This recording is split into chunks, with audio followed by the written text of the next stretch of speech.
They sentenced former Waianae High School star quarterback Puletua Wilson to up to 20 years in prison for the 2017 death of 21-year-old Troy Kaho'oilihala Jr. Wilson was driving drunk up to 100 miles an hour along Farrington Highway when he crashed his car, killing Kaho'oilihala Jr., who was his backseat passenger. KITV4's Cynthia Yip reports emotional courtroom testimony was heard from both families before today's sentencing. Cynthia.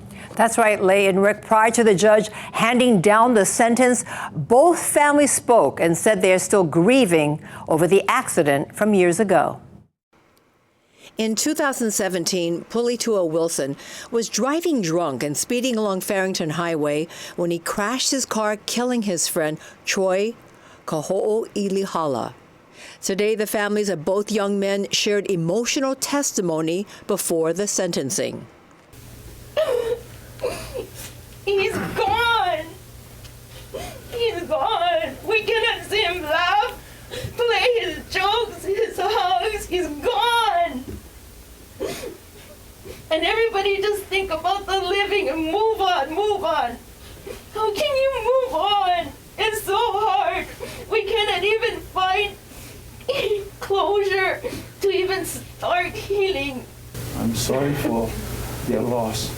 But we also here for our loss.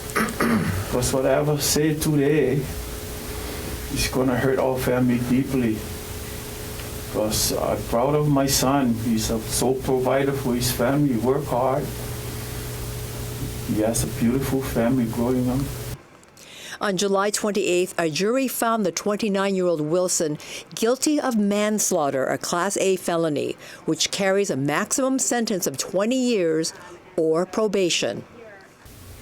But I do have a great deal of remorse. I have an emptiness myself. I never got to mourn your son, my brother, my friend. Instead, I had this light shining upon me for 5 years, not just me, my family. But us as parents, loving parents, we'll never forget about my son. You know, that's my namesake. That's my Troy Jr. He took that away from me. He robbed me. Witnesses testified Wilson had been drinking with friends at the Waianae boat harbor hours before the crash.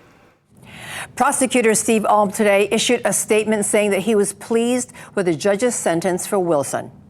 Reporting live, Cynthia Yip, KITV4 Island News.